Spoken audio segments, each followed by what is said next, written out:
అత్యంత కృప కలిగిన యేసు క్రీస్తు నామములో వాక్యాన్ని వింటున్న బిడ్డలందరినీ కూడా దేవుడు సమృద్ధిగా దీవించి ఆశీర్వదించును గాక. ఆమేన్. ప్రియ దేవుని బిడ్డలారా, అందరూ ఎలాగున్నారు? బాగున్నారు కదూ? ఉదయం లేచి ప్రార్థన చేసుకున్నారా? పరిశుద్ధ గ్రంథాన్ని చదివి ధ్యానం చేశారనా? ప్రియ దేవుని బిడ్డలారా, కొందరు క్రైస్తవులు అనగా దేవుని బిడ్డలు అని చెప్పుకున్నటువంటి వారు ఎందుకు ఆధ్యాత్మికంగా ఎదగలేకపోతున్నారు అనడానికి కొన్ని కారణాలు మనం పరిశుద్ధ గ్రంథము నుంచి నేర్చుకుందాం.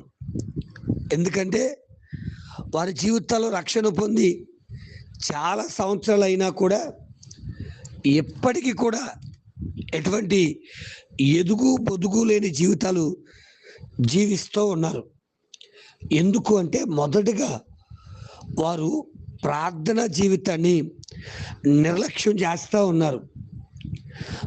వారికి అన్నిటికీ సమయం ఉంటుంది, కానీ ప్రార్థించడానికి సమయం ఉండట్లేదు. ఏం బ్రదర్, ప్రార్థనకు రావట్లేదు అంటే, అన్నా బిజీగా ఉందన్నా అంటాడు. తమ్ముడు, నీవు కూడా అలాగే అంటూ దేవుని మందిరానికి దూరమైపోయేవేమో. నువ్వు ఆధ్యాత్మికంగా ఎదగలేకపోవడానికి కారణం ప్రార్థనా జీవితాన్ని నిర్లక్ష్యం చేయడమే. దైవవాక్యం వింటున్న దేవుని బిడ్డ, దయచేసి గమనించు. ప్రార్థనా జీవితాన్ని నిర్లక్ష్యం చేస్తే నీ జీవితంలో పొందుకోవలసినవి, నీ జీవితంలో అందుకోవలసినవి, నీ జీవితంలో దేవుని కొరకు నిలబడగలిగిన ధైర్యం తగ్గిపోద్ది.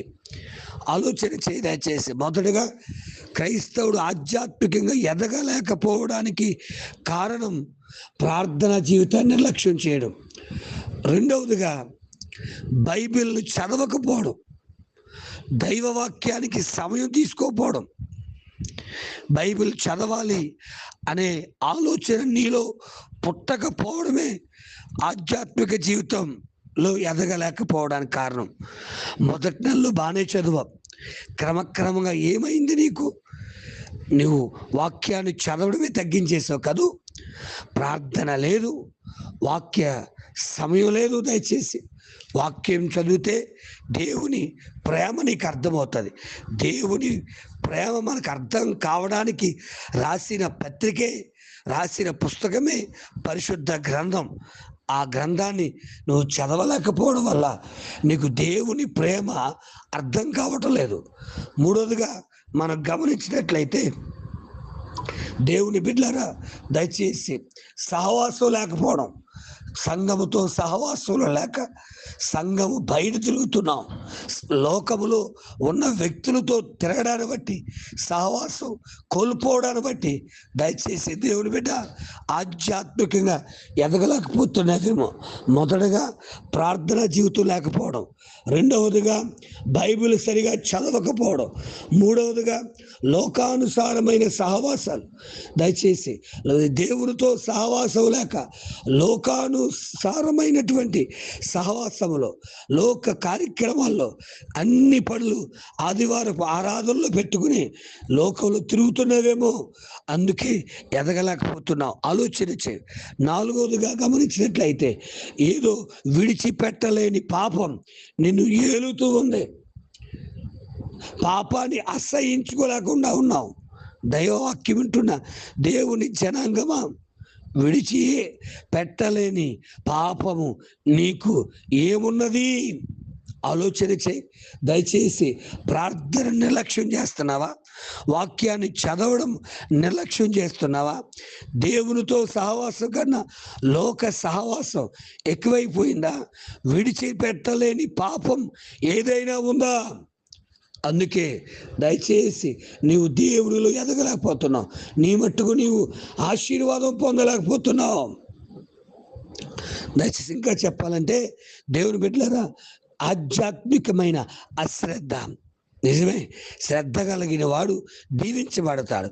యెహోవా కార్యాలు అశ్రద్ధగా చేయువాడు, నిర్లక్ష్యంగా చేసేవాడు శాపగ్రస్తుడవుతాడని వాక్యం చెబుతూ ఉంది. దేవుని వాక్యం వింటున్న దేవుని బిడ్డ, ఈ ఉదయకాల సమయంలో నీకు దేవుని కార్యాల పట్ల ఎందుకు ఇంత అశ్రద్ధ వచ్చింది? చివరిగా దయచేసి దేవుని పట్ల అవిశ్వాసం నిన్ను దేవునికి దూరం చేస్తూ ఉందేమో. నమ్ముట నీ వల్ల అయితే నమ్మువానికి సమస్తము సాధ్యమే అని వాక్యం చెబుతుంటే దైవ కార్యాలు నమ్మక, దేవుని మాట వినక, దేవుని చిత్తానుసారంగా జీవించక అవిశ్వాసంతో నలిగిపోతున్నావా? అపనమ్మికతో నలిగిపోతూ ఉన్నావా? దయచేసి జాగ్రత్త. దేవుని వాక్యం నీతో స్పష్టంగా మాట్లాడుతుండగా తిరిగి ఆధ్యాత్మికంగా, ఆత్మీయంగా, శారీరకంగా నువ్వు ఎదగాలని దేవుడి ఈ మాటలు నీకు తెలియజేస్తున్నాడు. మరొక్కసారి పరిశీలన చేసుకో. ప్రార్థనా జీవితం ఎలాగుంది? వాక్య చదవడం ఎలాగుంది?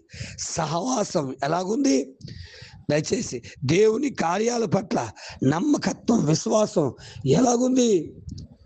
అంతేకాదు బిడ్డ, దయచేసి విడిచిపెట్టని పాపం ఏదైనా నిన్ను ఏలుతూ ఉంటే ఈరోజే విడిచిపెట్టి దేవుని కొరకు నిలబడి, దేవుని కొరకు వాడబడి దైవాశీర్వాదాలు పొందుకునే కృపను దేవుడు మనందరికి అనుగ్రహించును గాక. ఆమేన్. పరమ తండ్రి, నీకు వందనాలనైనా, స్తోత్రాలు అయ్యా. చెప్పబడిన మాటల్లో ఏదైనా నీ బిడ్డలకు ఓ దేవా ఉంటే దయచేసి వాటిని విడిచిపెట్టి అయ్యా తిరిగి నీతో అంటగట్టబడి ఫలించే అనుభవంలోకి నీ బిడ్డలు రావడానికి నీ కృపను విస్తరింపజేసి దర్శించి దీవెనకరముగా మార్చమని అయ్యా. ఏదైనా విడిచిపెట్టలేని పాపం బిడ్డలను ఏలుతూ ఉంటే ఈరోజు ఆ పాపాన్ని విడిచిపెట్టడానికి తగిన సహాయము దయచేయమని, అభిషేకం, ఆశీర్వాదం, దీవెన, భద్రత, కాపుదలు అనుగ్రహించమని యేసు నామమున అడుగుచున్నాను తండ్రి. ఆమేన్. ప్రార్థన అవసరతల కొరకు నా సెల్ నంబర్ 9866958571. ప్రభు కృప మీకు తోడుగా ఉండునుగాక. ఆమేన్.